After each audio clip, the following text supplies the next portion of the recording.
different game plan that we expected from ANA. Uy! Bumagsak dito. That In the Mall of Asia Arena, and it's over! Ang nag-iisang Pinay 3 times World Boxing Champion. Magandang araw mga pre.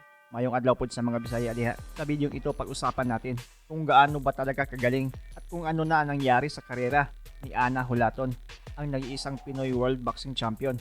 Pero bago natin simulan, kung bago ka palang napadaan sa aking munting tahanan, pasuporta naman, click mo lang ang subscribe at notification bell button.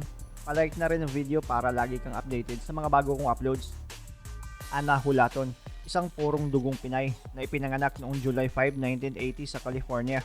Ang pinakaunang babaeng professional boxer na nanalo ng Women's WBO at IBA Super Bantamweight titles. Isa din siya sa pinakamabilis na boxer na nanalo ng titulo kahit 5 laban pa lang ang sinagupa sa professional bouts. Tinawag na The Hurricane dahil sa dami ng suntok na binibitawan nito sa laban at sa lakas na rin ito. Bago naging boxer, ay isang martial artist na itong si ANA dahil sa kanyang ama na nag-train sa kanya noong bata pa siya. Is set up and designed and how everyone teaches it, it takes away certain attributes that you may have. So let's say if you're really talented.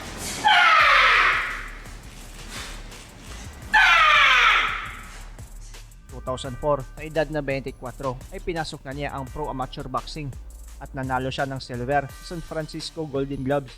2007 ay naging ranked number 2 si ANA sa all-female amateur boxer sa USA. 2007 sa kaparehong taon ay pinasok niya ang professional boxing at lumapit siya sa veteranong coach na si Freddy Roach. Umanga si Roach sa determinasyon ni ANA maging sa mga sparring nito kontra sa mga lalaking boxer. Myself. And I've been in there with a lot of experience and awesome female boxers along with a lot of great, fantastic male boxers. She come out with speed. She makes it up with power. So it's really gonna be hard for biggers to adjust to that. Naging parte ng kampo ni Roach si ANA kasama sina legend Manny Pacquiao at dating world champion Jerry Peñalosa. Sa isang interview ay sinabi ni ANA na iniidolo niya si Manny Pacquiao dahil sa nagbibigay ito ng inspirasyon sa lahat. October 2007, kasama si ANA sa undercard ng Pacquiao Barrera rematch bilang debut fight kontra kay Hundy Hernandez. Kaso nakansila ang laban dahil sa hindi nakuha ng kalaban ang tamang timbang nito. Isang buwang makalipas ay naganap na ang unang pro debut fight ni ANA kontra sa Canadian na si Rita Valentini at natala ang unang panalo niya via unanimous decision. Nasundan pa ito ng ilang panalo at nakuha niya ang unang title win kontra kay Kelsey, the Road Warrior Jeffries noong September 12, 2009 via majority decision para sa bakanting International Boxing Association Super Bantamweight title.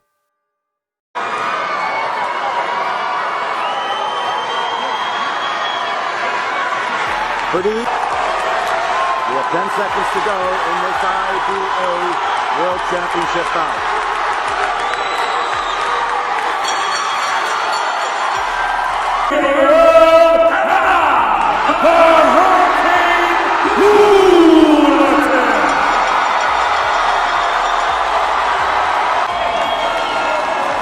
ANA Julaton has pulled off the upset, beating 7-time world champion Kelsey Jeffries with Sa kaparehong taon ay nakuha naman niya ang WBO World Female Super Bantamweight title kontra kay Donna Biggers via unanimous decision.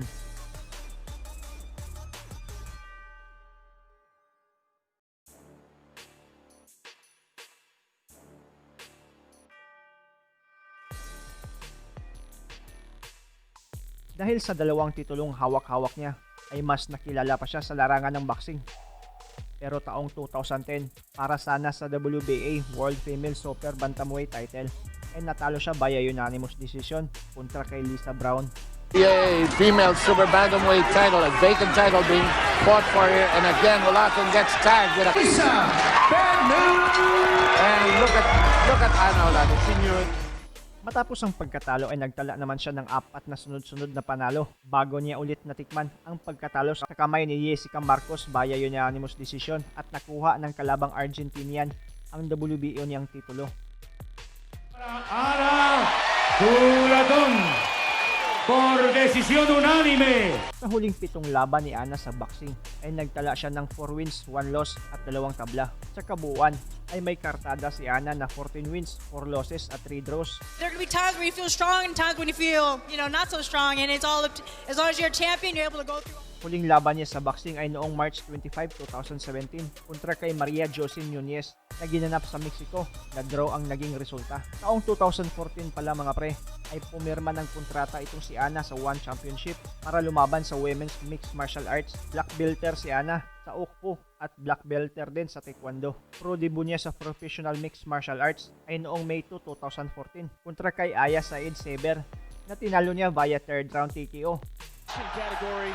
Listen to this crowd in the Mall of Asia Arena, and it's over!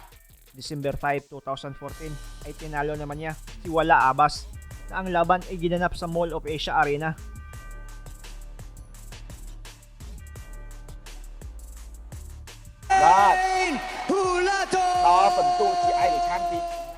Sa kabuuan, may record itong si Ana sa One Championship na 2 wins at 2 losses bago siya nag-anunsyo na pumirma siya ng kontrata sa Bellator MMA. Sa 2 laban niya sa Bellator ay natalo siya via unanimous decision. Una ay noong October 20, 2017 kontra kay Lisa Blaine sa Bellator 185. Pangalawa ay noong February 16, 2018 kontra naman kay Heather Hardy para sa Bellator 194. И выяснилось, что с дальней рефери подсказывает, напоминает. Бросок, последние секунды. И Julaton выигрывает позицией судей. Победа достается Heather Hardy. Sa kaparehong taon, 2018, ay nag-anunsyo na siya ng pagretiro sa mundo ng combat sports. Sa ngayon, based sa FB account ni Ana, ay isa na siyang trainer, fight analyst, public speaker at writer. May blog site din siya na anajulaton.com kung saan ang topic ay tungkol sa pagiging healthy living.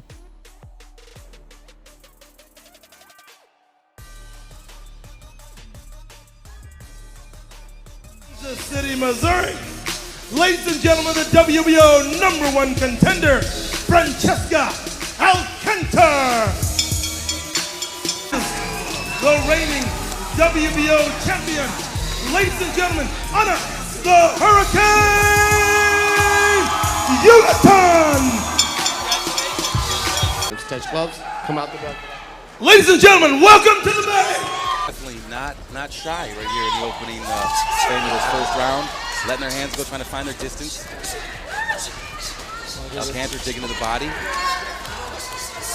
Beautiful combination by Ana. Ooh, right hand right there. So with their opponents. Now you can see the ring generalship. Ana needs to really just use it. It could be from a punch, I'm not sure, but Ana has definitely already touched her above that left eye. Oh yeah. Ana really looking determined right now. She's getting in there with ease. There you go. So this is really. Alcantara looks tight. You guys think she looks real tentative. See, Alcantara's very flat-footed compared to bringing it on to Alcantara now.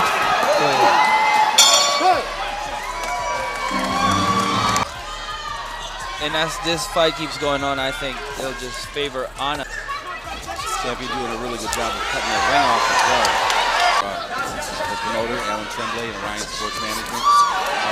She won a 10-round decision. She's training, so that's why. Wow, there you go. That's a good straight right lands for Ana. Look, she seems troubled by Ana's speed, and Francesca Alcantara has been in the ring. She's 38 years old this month, so perhaps you can't say father time. Is it father time still? And Alcantara can't really throw punches right now because Ana's too fast for her. Yeah. She's faster, she's stronger. Network, Mixed TV. That's where you find all the great events, all the great sporting events and shows. Julaton firing away on Alcantara. Lisa Brown, who actually holds a win over Ana. Ada Velez, Jackie Navas.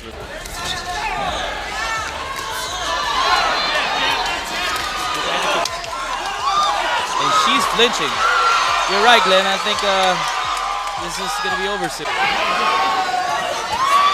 Double jab, doubles up on that hook.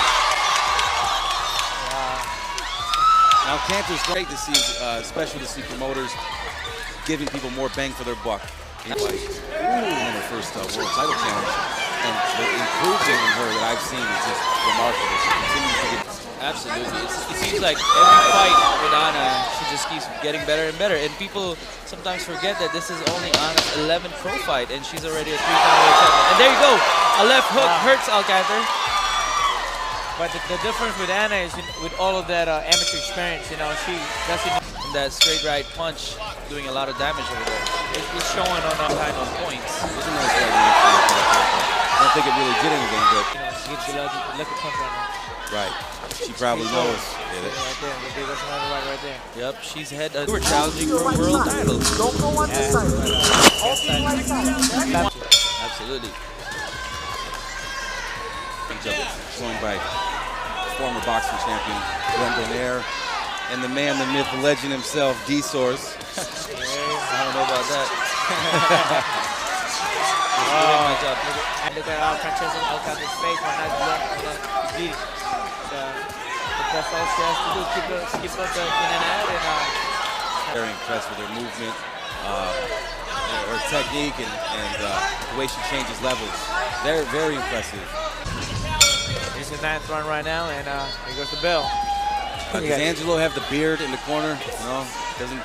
We don't have to fear the beard. No. Young girl, a game opponent, has no answer for the hand speed and technique of the champion tonight, and it shows. It's shown on her face. Big little sister. You know what? When I spar with her, I have to move my head a lot because she could punch. Plus, you don't really see a lot of knockouts in women's boxing anyway, especially if they can land some crazy miracle punch, which we've seen happen in boxing. It's not out of the question, but wow, this is a really good fight right now. Look at miracle knockout to no avail. Fight, you know. Champion is happy. She's smiling in there. I mean, oh, another big right. There you. Athletic Commission judges, but we all see it the same way. 109. Still, the WBO World Champion, Ana Julaton! I was really surprised with the scorecard. That was man. Salamat sa panonood mga pre. As always, amping permi.